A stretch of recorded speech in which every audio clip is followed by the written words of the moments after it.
Robin Mahfood is one of the original founders of Food for the Poor. He's often described as a spiritual businessman with a true heart for the poor. He joins us on set now to talk about the phenomenal work that his organization has been doing. And he's here with us. Good morning, sir. Welcome to Smile Jamaica. Morning. Good morning. Where did that idea come from for you to get involved in a Food for the Poor? It actually started with my brother Ferdy. And we all grew up in Jamaica and living in the States. He has been down with Father Richard Holong, going into Eventide Home, seeing the conditions there. This is in the early 80s. And came back and wanted to beg for the poor and look after, trying to help, especially in Jamaica.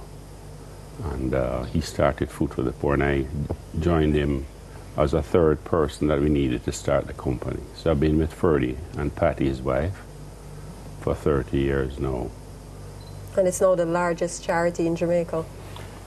It's the largest international charity in America working. We're working in 17 countries. It is the largest in Jamaica, and we've put a lot of effort into it, and we're doing a tremendous amount of work. I know this. It's a huge cost, though. It must be. So how do you work out all that, and how do you prioritize what you want? Because I suspect every day you get calls from everybody. In the 17 countries, our mission, the mission of Food for the Poor, is to try and link the church of the first world with the third world. So we're trying to turn the face of the church overseas to the third world. There's so much need. And we are, if you follow the gospel, and I went to St. George's, taught by the Jesuits, went to Loyola in Montreal, taught by the Jesuits, and the Jesuit training has been, you've got to love God with all your heart, and you've got to love your neighbor. And if you follow the dictates of the gospel, which is what we're taught, you will understand that it's just a matter of working in his vineyard on a daily basis. And that's a natural part of your outreach, Bible teaching, or just manifesting what you do? It's a part of what we do.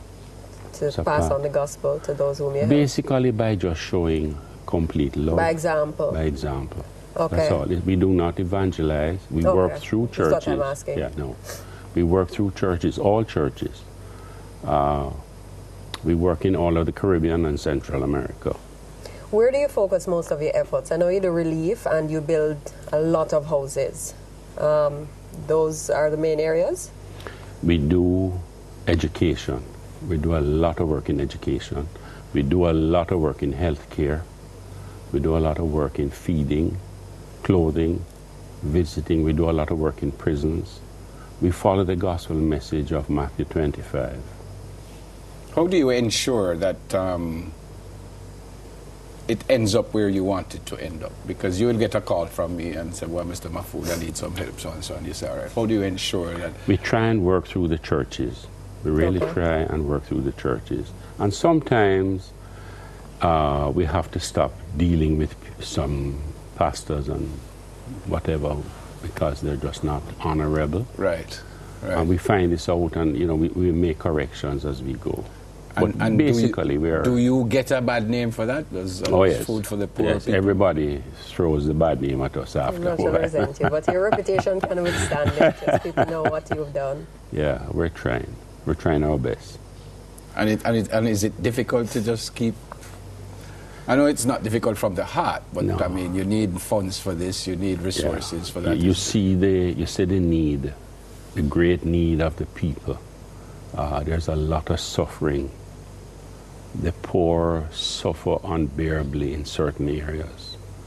And what I have seen in some of the countries is heart-rending, really heart-rending.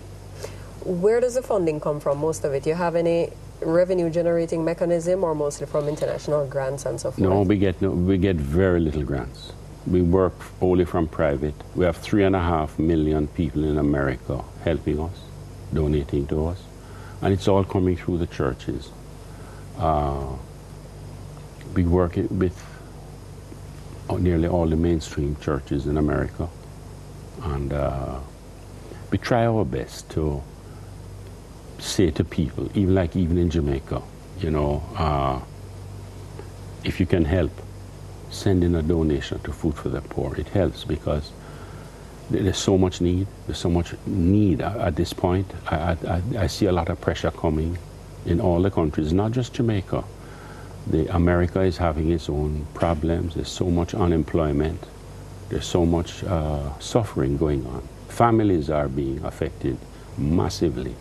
It's not a joke anymore. It's serious. People say volunteerism is dead. Do you find that to be true? No. You find more people are volunteering now to assist? Yes, 100% more. You said 17 countries? 17. These countries are...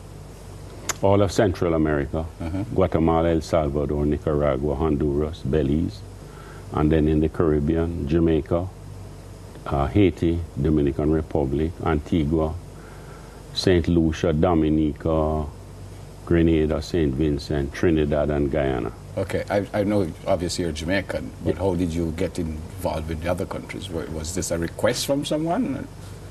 You know, we know the area. We work in the area from before in our families' businesses, and we just know the conditions in all of these countries. You go to a place like St. Lucia, after the last hurricane, I mean, the place is devastated.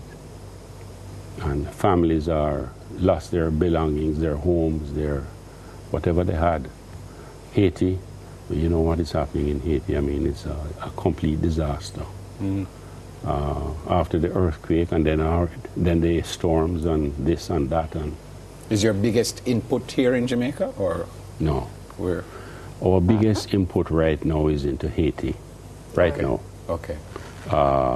Following that is Guatemala. You have some massive starvation in the mountains of Guatemala going on. Terrible. Children dying. I couldn't even tell you how many children were buried in Guatemala. Well, because of the economic climate now, do you see yourself running out of funds and one day you won't be able to do what you're doing now, or do you see this getting even better and spreading your wings a little further? I'm going to say something to you, and believe me as I say to you, God provides. If a door closes, He opens 10 windows for us. We have no fear about that. It's not a part of our thinking. God will provide what He wants. It's His vineyard that we're working in. Yeah. As long as we're honorable and we do what He says that operate by faith. Totally. What's your biggest challenge? Is funding the biggest challenge? It always is, because we'd like to do more. We're trying this year to build 12,000 homes for the year 2012. In Jamaica, for its 50th anniversary, we're trying to build 50 homes in the next 50 months, one a month. We're going to put out, and we're right on track for that. Our great need right now are more school desks, helping more schools. And it's not just Jamaica. We're into 17 countries, and everybody has the same problems. You know, everybody has the same. Someone problems. Watching now, and they have a really great need. What do they do? How if they want your help? Yeah. Go to their pastor, go to their priest or a nun or a church, and say, you know, please, I need this help. Get Food for the Poor to help us. So you don't accept individual submissions from, say, a community leader or so forth? We want them to go through the churches. Okay. We want them to go through the churches. It's important. It's what we're about. Yeah. We're not a social entity, you know. We're just trying to help the churches abroad, to help the churches here, to help the people. Yeah, you mentioned Father Holong. I think he's Missionaries of the Poor. Is it the same thing? Food for the Poor and Missionaries of the Poor? No, not the same thing. Yeah. Father Richard Holong is a tremendous fellow. He has done great work. He has a lot of men now working that he has brought together into community. He has inspired a lot of people. He's a George's boy, as you know.